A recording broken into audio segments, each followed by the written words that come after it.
Hey guys, welcome to our channel. I'm Jerry, And I'm Amy. and we are No House, No debt, No Problem.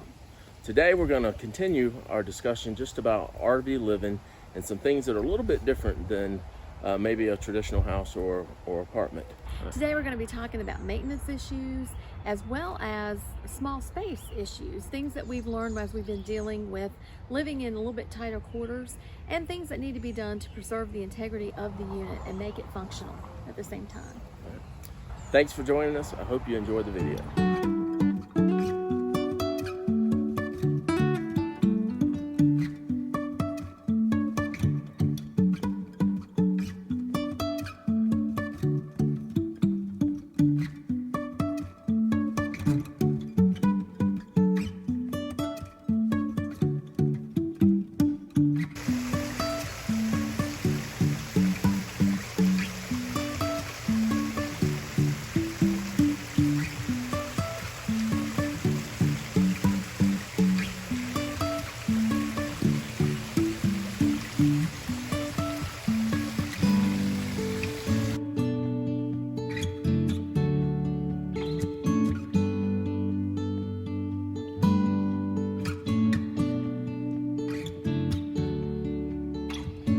So one thing we've learned is, as far as maintenance goes, is that with our slides, they have these rubber seals and they have to be conditioned every 3 months.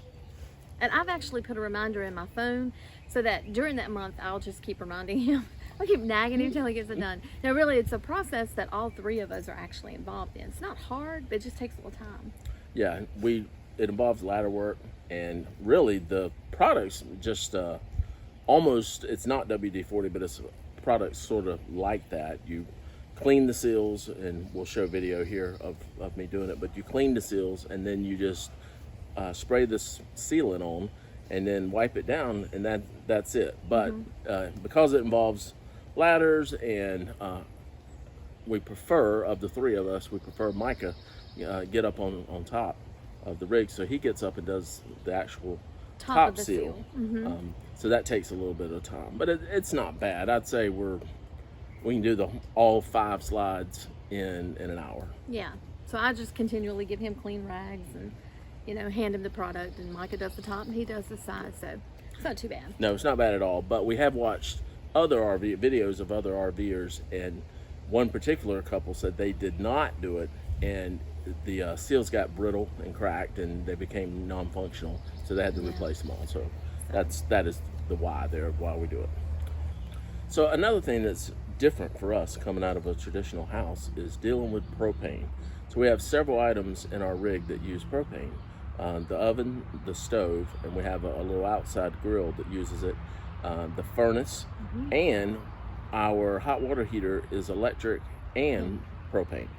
So our rig came with 2 30-pound bottles, propane bottles, and we have to take those out occasionally and get them refilled. It took us a little while to get used to using propane, how much propane, and all that stuff. And then learning ways to save propane. So obviously when the months and the weather's nice, Jerry will do a lot of our grilling just on charcoal. And then the other thing during the winters, we use the space heaters as well as the little electric heater that we have in our living room as much as we could. Yeah. So that's just taking us a little while to get used to, but we got it now. One of the things we've noticed with some full-timers around here is that they've gotten large tanks that they've just put outside so they don't have to change it as often. Yep. Next up, the bathroom. So our bathroom is small. It's very functional. It's everything we need, but it has taken us a little while to get used to it. We've learned that, generally speaking, only one person can be in there at once. If 2 are in there, then you got to kind of do a little 2-step thing and make it work. What else have you noticed? Well, I would say for me, it's just trying to use the space in the best way possible. The other thing that I was pleasantly surprised about is that our water pressure here has been really good. So using the shower has been just like a normal shower. We haven't had any issues at all. The only issue we had was with our water filter, and that is the other thing that we wanted to talk about today. Yes, so we learned that in the rig, the water pressure's it's good water pressure, but you basically can only use one water thing at a time. So if you're taking a shower or brushing teeth, whatever, and someone else in the rig is somewhere else is using like the kitchen sink or something, then the pressure goes way down. So as long as you're only using one thing, you're fine. When we first moved our rig to the site we're at now, we could not get the water pressure up for whatever reason.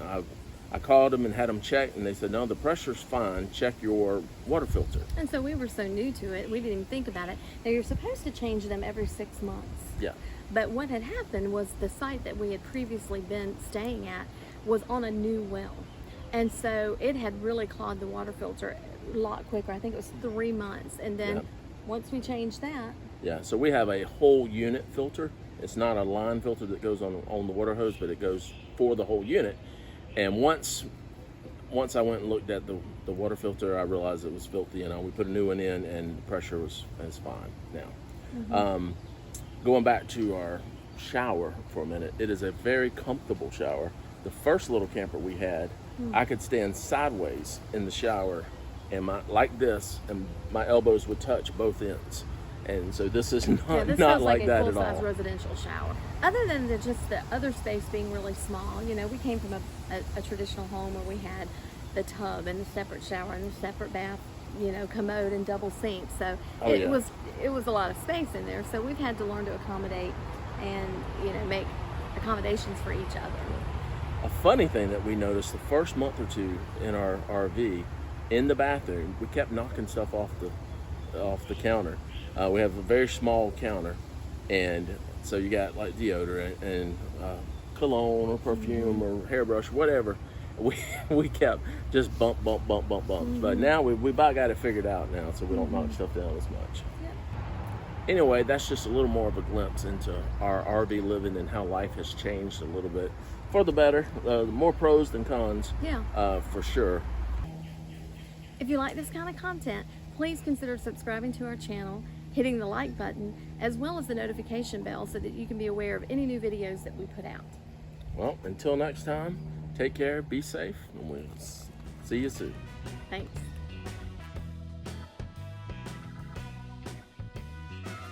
Yeah.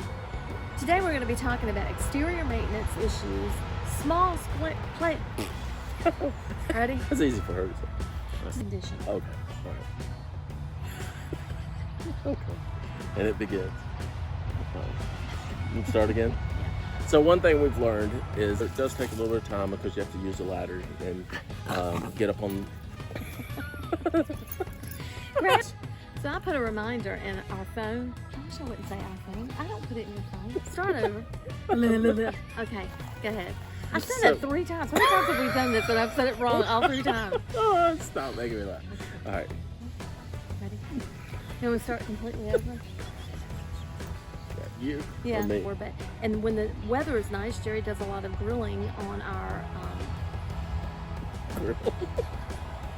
Our charcoal grill. Okay, let's start over. One of the things we've learned to do is to extend the use of our propane, not the use. Wait for the cars to go by. Oh my goodness. Tabby's got like the front, like back standing up, and then his front paws are laying on. It's kind of funny. I'm always paranoid with my phone.